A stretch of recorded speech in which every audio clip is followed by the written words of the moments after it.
Fatih.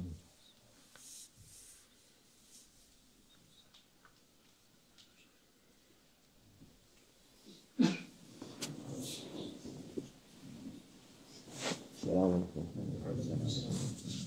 أعوذ بالله من الشيطان الرجيم. بسم الله الرحمن الرحيم والصلاة والسلام على رسولنا محمد سيدنا الأولين والآخرين. مدد يا رسول مدد يا سادة أصحاب مدد يا شيخ دستور وما شاء الله فازل أصحاب من الرحمن مدد طريقتنا والصحبة وخير في الجميع. Bizim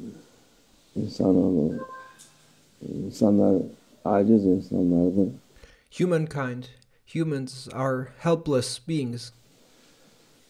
Medet olmasa bir fayda olmaz. Nefsinden olan şeyler fayda etmez.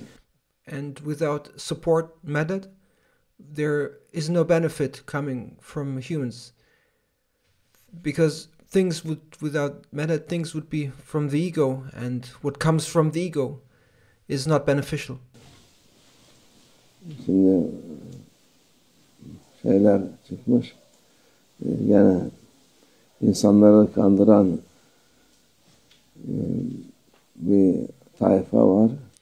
There is yet another group that has emerged and that deceives people.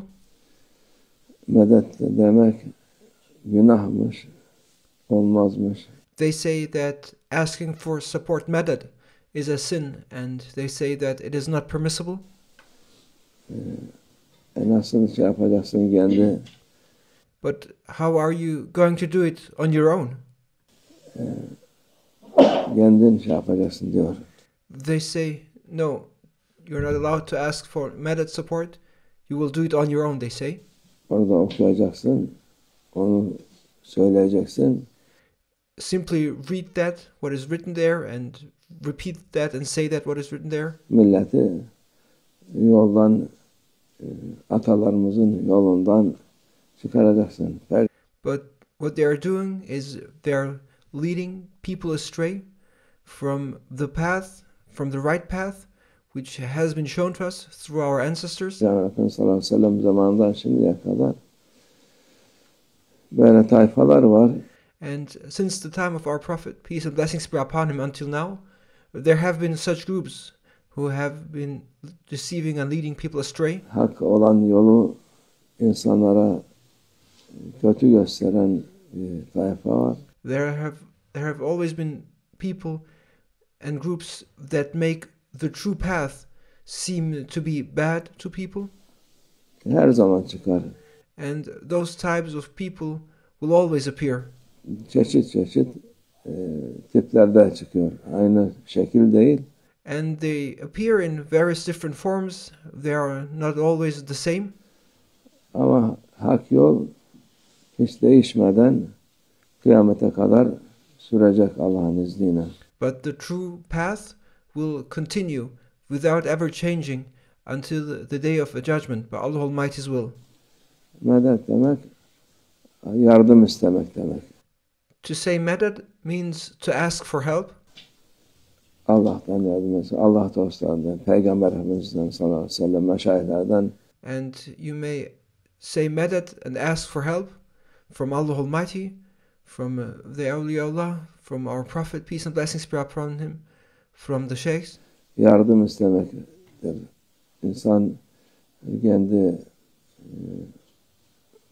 nefsinden konuşmaması için to ask for madad is a way of expressing one's helplessness and asking for support and help to be saved from one's ego in order not to speak from one's own self.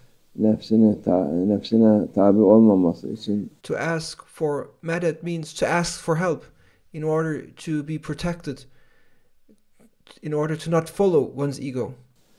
Hak olanı söylemek için. To ask for madad means to ask for help in order not to speak from one's ego, but to speak the truth of the right path. Onu söylüyoruz. And that is why we say madad and ask for help, for protection from our ego. Ehl-i sünnet ve cemaat olan hakiki o ehl-i sünnet ve cemaat Peygamber Efendimiz sallallahu aleyhi ve selleme hürmet eden, onu sahip sevenlerdir. And those who are Ahl Sunnah wal Jama'ah are the ones who respect the Prophet, peace and blessings be upon him, who honor the Prophet, peace be upon him, and who love him. Başka bir tayfa var, ehl-i sünnet derler. Onlar değil. And there's another group, they call themselves Ahl Sunnah, but they don't do any of that. Onlar Peygamber Efendimiz sallallahu aleyhi ve selleme hürmet etmezler. They do not respect the Prophet, peace be upon him. Sahabeye, başkalarına hiçbir şeyle hürmet etmezler. They do not respect the Sahaba. They, in fact, do not respect anyone else. Onların yoldan çıkmış insanlardır. And they are the people who have gone astray. Allah muhafaza etsin. May Allah Almighty protect us from such a thing. Onlara tabi olanlar helak olur. And those who follow them will be destroyed. Maalesef çok kandırılan çok var insanlar. Unfortunately, there are many people who are deceived. Bir kandı mı başkasını da kandırıyor. And if a person has been deceived, he also then becomes himself a means to deceive others too. Başkasına da zarar veriyor. Başkasına da hayırına mani oluyor. And then he harms others too, and he in fact becomes an obstacle to the well-being of others and prevents others from goodness. Allah'ın sevdiği insanlardan olmasına mani oluyor. And those who deceive others are the ones who prevent people from being among those whom Allah Almighty loves. Yoldan çıkarıyor. And he makes them lead astray. Peygamber sallallahu aleyhi ve sellem'in sevgisi olmadan, ona hürmet etmeden hiçbir şeyimiz olmaz.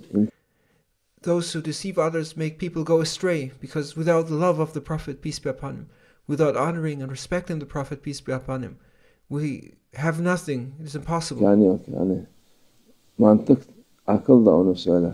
And this is also what logic and reason tells us too. Madem Allah Azze ve Celle Kur'an-ı Azimüşşan'da o kadar met ediyor Peygamber Efendimiz sallallahu aleyhi ve sellem, o kadar yüceltiyor.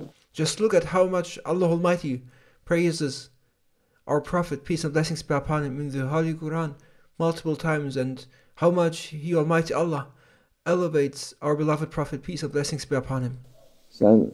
Ben Kur'an biliyorum, hadis biliyorum, ondan sonra da kimseyi yüceltmeye olmaz. And then there are these people who say, I know the Quran, I know the Hadith, and how can they ignore Allah Almighty's praisings of the Prophet? They say, we know the Quran, we know the Hadith, and yet at the same time they say it is not right to exalt or respect or honor anyone.